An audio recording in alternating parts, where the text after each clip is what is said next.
Hello guys, this is me Theo, and today I will be making a polymer clay Pangrove from blockchain game Etheremon. This is my very first video, so please don't be too judgmental. This video does have a lot of issues, but hopefully I will improve my editing and filming skills soon in later videos. Okay, let's start.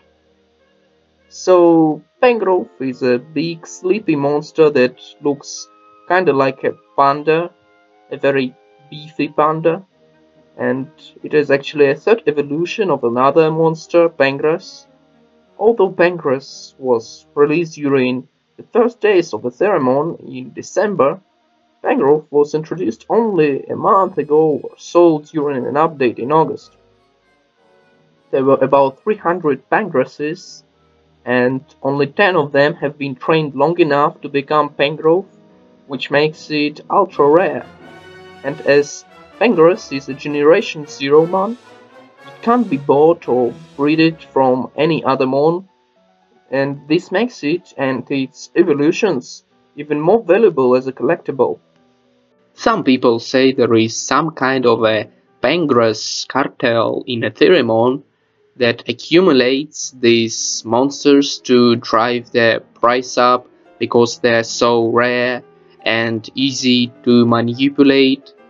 But considering Ethereum is 4 times lower than back when Pangrove was released, this cartel is going to have a hard time returning that investment. And you know what?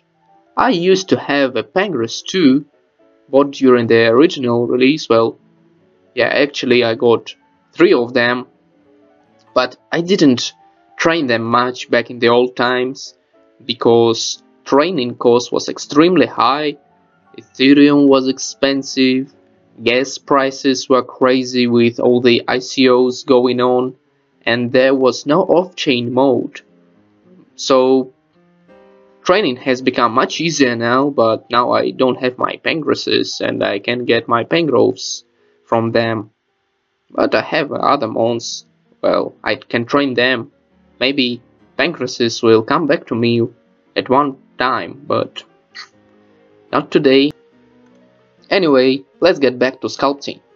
As you can see, I have already rolled the torso, which is basically a foil ball wrapped in some clay. I have also attached its legs and feet with fingertips, and now I have to work on its belly. The mon description says nothing about this belly ornament. I wonder what its purpose could be.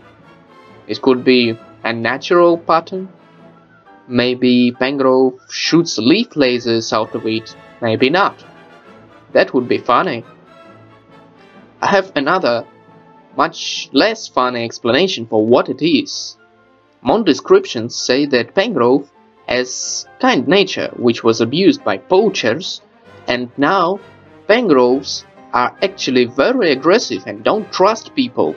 So maybe this belly pattern is a branding mark left by poachers, and Pangroves are actually Pangraces that escaped from violent poacher camps and now they seek vengeance. Pretty grim, huh? I'd prefer Pangroves to shoot lasers out of the bellies, honestly. Now I'm attaching arms to the torso. I was worried about how small they looked compared to the original art, but other players from the Discord said that it was just fine, so I left it at ease. The head is another lump of aluminum foil wrapped in beige clay. Pangrove doesn't seem to smile a lot. Maybe that is because it can't forget about all those horrible poachers. Maybe that is because it's lonely. Well, if you have a Pangrove, make sure you're kind to it, and then maybe it will smile again. Before I started sculpting its head, it has never occurred to me how much it looks like an animal skull. And this big thing doesn't really look suited for a bamboo-eating animal. It is something more suitable for a predator, I think. Meanwhile, it has very strong cheekbones, and that says that Pangrove chews its food a lot, which is not typical for carnivores. So, if I had to guess, Pangrove is an omnivorous animal that enjoys meat as much as bamboo, unlike real pandas that go strictly for bamboo. Well, bamboo and rice if we are talking zoo pandas. Pangrove has green fur on its back, neck and head. I had to mix two kinds of green to get the grass color. We can't actually see the eyes of Pangrove themselves, but it has big green spots around them that make it look like Pangrove is very tired or is just drowsy. Green color helps Pangrove blend in with the surroundings. It may be used to remain unnoticed by its enemies or maybe its prey. Adding eyebrows to the face. Unfortunately, they will be completely obscured by the fringe. And a piece of brown clay for the nose and lip. And now it is time to add the fur to its back. Interestingly, Pangrove has cryptic coloration only from its back. That means Pangrove is only vulnerable if approached from behind. No one stands a chance against Pangrove in a fair fight. Also, this says that if Pangrove hunts, it does that from an ambush. It lies down and imitates a bush, and when some other animal passes by, whoosh, it grabs it and there is no escape. That would also explain why it has such long arms. In the picture, his fur looks like leaves, so I have pressed leafy texture against the green clay to produce this effect. But you know what? It could also be that it is not fur at all, and there is actually grass growing on Pangrove. You know, sloths have algae growing on their fur, so why can't grass grow on Pangrove? And now I'm going to sculpt its mane. I wanted to make it just as in the picture, but I had too little green clay to make it as voluminous, so I decided to make it in the form of long, fern-like leaves instead. Well, I think there is nothing else I can say about Pangrove. Well, I'm sorry for the poor quality on filming small details. It might have been a bad idea to shoot a green mon on a green background.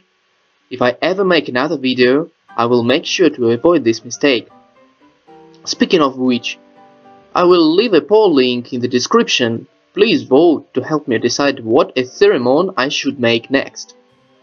Since the adventure mode has released recently, I have limited the options to the 3 legendary mons. Zedekasm looks the most beautiful among them in my opinion, but frankly speaking, I'd prefer you choose Quadrossal because it has fewer details. But don't mind me, choose whatever mon you like best. By the way, if you are new to this game or even never heard of it and are wondering what even is this adventure mode, make sure to join Etheremon Discord. That is basically where all the communication among players and developers happens. There is a link to the Discord in the description too. Please drop by. Shortly, adventure mode is somewhat like loot boxes in other games. You pay a fee to send one of your monsters on an adventure, and if you are lucky enough, it will bring back some good loot. Sometimes it will bring a new friend with it. You can actually catch new monsters in this mode. So far, I have done more than 30 adventures or so and caught only one mon. But I was rather lucky as that was the mon I wanted the most. Some people on the other hand never seem to get the loot they want and trade it away in the marketplace. The best loot in this mode is 3 really powerful monsters, Quadrossal, Zedekasm and Vernirox, and they have been caught only 13 times in almost 10,000 adventures. That is really rare. Many collectors would like to get them, and when there are more game modes, it is highly likely that those legendaries will be the most sought after mons out there due to their good stats. And sometime soon, developers will introduce an extension to this adventure mode called challenge mode. I don't really know what it will look like, but hopefully it will be highly competitive and bring more incentive to having high-level strong mons.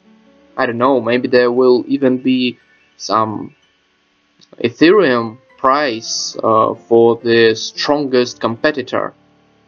Well, for now we have to wait, and we'll see later what this challenge mode is. Pangrove is almost ready. All that's left is to attach hair and ears. While I'm doing this, I'd like to say that I'm open to commissions, and if you want me to make an Etheremon figurine for you, send me a private message in the Discord. My nickname is also Theo out there, and I post there really often, so you won't miss me. I can ship to any country you're from. I have already made many other mons from the game. I have made Bude, Aquari, Reservi, Monstratus, Watazumi, Rhapsody, Barkindle, Linferacun, Gekno, the Hedra, Miri, Romerita, maybe some others. Well, that's quite a list, and I think I should make a blog with all the photos of these figurines. Or maybe not. Maybe I should focus on making more videos like this, or just keep making clay figures quietly in the Discord. Tell me your ideas on how I should present this hobby of mine to you in the comments. Perhaps I should make a giveaway in the following videos. I'm sure you people would enjoy a small souvenir. I have this small Rhapsody that you see at the border of the frame to the left. I could make that a giveaway prize if you wanna. Although it is not in the best condition, you know, it has lots of tiny cracks, and I repaired it once when my nephews broke its leg when I showed it to them. So probably I will make some other mon for the giveaway, but if you wanted this exact figurine, it's alright with me. Also, I have taken this Rhapsody with me to my Greek vacation lately. I took some photos of it near sea, near ancient temples and such, so it is a true adventurer mon now. Now I have assembled the ears, and just to make sure fingertips are held in place, I put some glue beneath them before sending Pangrove into the oven. And now here it is, a complete Pangrove figurine. I hope you have enjoyed the video. Please like and comment it. Tell me what you think about it, and remember to vote on the poll in the description to choose which mon I make next. Until next time, see you in the Discord, mon seekers.